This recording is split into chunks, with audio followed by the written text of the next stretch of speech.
Hey guys, so there's a ton of videos online on how you can create a Windows 7 CD into a bootable USB drive, and that's exactly what we're going to do here. So on the Kingston drive, which is what I just have readily available, just an 8 gig, so I won't ever miss it. I'm just going to put that into the side here, and first try, nope, second try, yep, second try, it's in, and that should pop up momentarily. The next thing you're going to need, besides the USB drive, is a Windows 7 CD. Actually, you know what, let's go ahead and install that, or put into the CD-ROM drive, and get this. Now you should be have a pop-up. Let's go see here. What do we got? So my drive is not appearing. Is it going to appear, or is it searching for it? There it is. So our removable disk has popped up, both of these. So drive D is a CD-ROM, and drive G is the USB drive. We're going to need that. We'll find it. We'll remind ourselves of that later, so we don't have to really commit that to memory. Next thing you want to do is open up the command prompt, and I did this process already before, so it's just a reference for myself. You're going to want to run the command prompt as an administrator, so make sure you have those privileges. That's a very important part of this. User access control there. Just hit OK, and the first thing we're going to do on the list of commands I have to the right here is start diskpart. So type in diskpart, no spaces. It's going to open up the program, and we want to list our disks. Let's see what we have available to us, because we don't want to make any mistakes.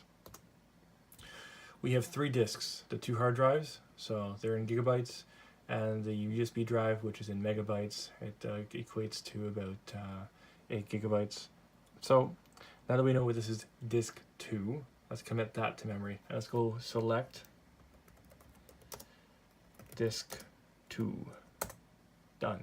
Disk 2 is now selected, and we are going to go to clean. We're going to clean the drive. Awesome. Next, after that, we're going to create a primary partition. So type it in partition primary. Create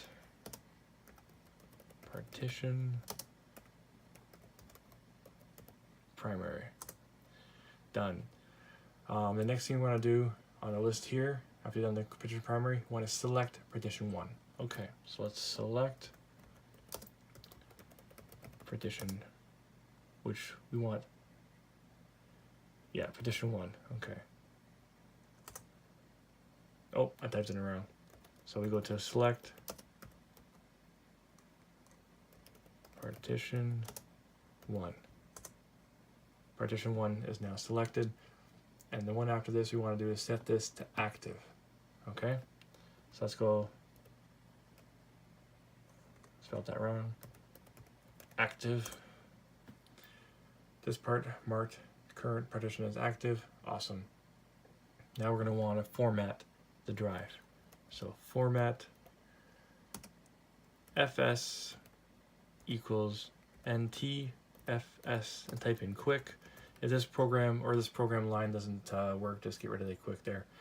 I've never had any issues myself.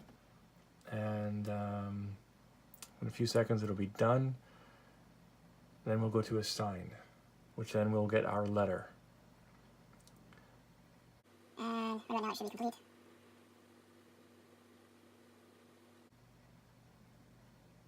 There we go, 100%. So that took a little longer than normal, probably because I've done this so many times.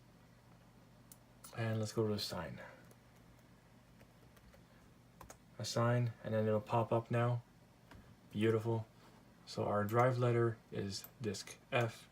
We'll just open this up for the moment, and we'll just kind of set it off to the side here. Yeah, I'll put it right back here. Keep the command list for you guys. And now that we're done, we can go to exit. It'll just get us out of the disk part. I have to reselect this. There we go. Disk. Oh, don't want to reopen it. What am I doing? Exit. There we go. So now we're back into the normal command line. And let's go to drive D. So drive D, that should be our CD-ROM. Let's just go back and commit. Get that for certain. Drive D is a CD-ROM, and we'll just go into here and go open, and we'll just kind of leave this off to the side and reselect the command prompt. Now the next thing we want to go is into the CD boot. Let's go CD space boot. Done.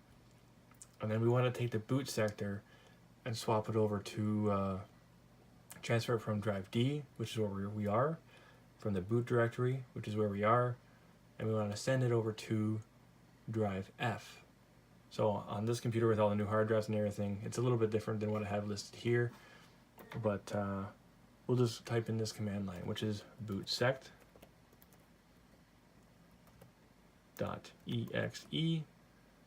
/ nt60 space F.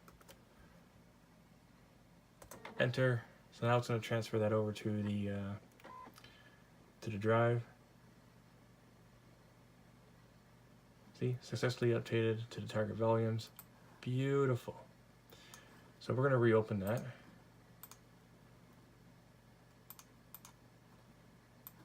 Right there. So we want to select everything that's in here, and we want to go copy and right click paste. Once all this has been copied over to the USB drive, you will have a bootable version of Windows 7 on said USB drive. And we will confirm that by restarting the computer, making sure it boots from USB. So a bit of a, it's kind of a life hack, so to speak. Since we have so much space on our USB device, we can actually download all the drivers we need for our computer, which I went into the manufacturer's website and I selected all the drivers that I need for this computer. One of the great ideas to that is to create a folder on your USB device so that when you do a format, all you have to do is plug in the USB device, boot off of it, and once everything's been formatted and installed and all the rest of that nonsense, you have all your drivers readily there on the USB device, so that when you go to finish the install, you can just update the drivers to what you need. So this computer has 2 video cards, it's got a bunch of other stuff, so all these drivers are the latest ones. Even though it's old, it is ready to go. So all my drivers are now installed, or sorry, downloaded. We have them all right here. We're going to copy all of them. Cut, paste, paste, there we go. And then we have our serial key as well, which I'm obviously not going to show you. And we can put these into the DVD, which is this device here. It'll take a few minutes to set up, so that when next time I install it, like I said, I have all the drivers there that are up to date and readily available. Next, we're going to show you how to turn your computer to boot from a USB device. And that's easy. We just go into the BIOS. So we're done. We can actually delete these, so they can go up here. These will be permanently on the CD. The command list, I'm going to copy and paste into the link for this video. And next we'll be booting from the newly created Windows 7 USB. So I believe it'll be F2 once this boots up. F2 setup, yeah, brilliant.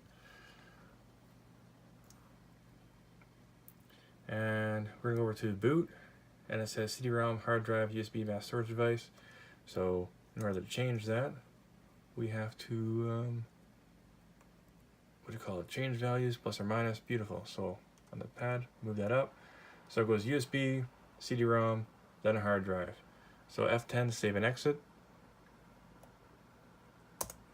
And now it's going to boot from the USB device that was just plugged in.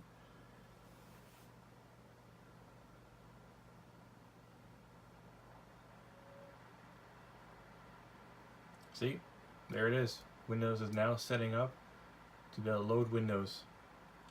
I'm pretty sure you guys know how to take it from here. So this kind of concludes our video for today. Thank you for watching, and I hope you can use this as a reference.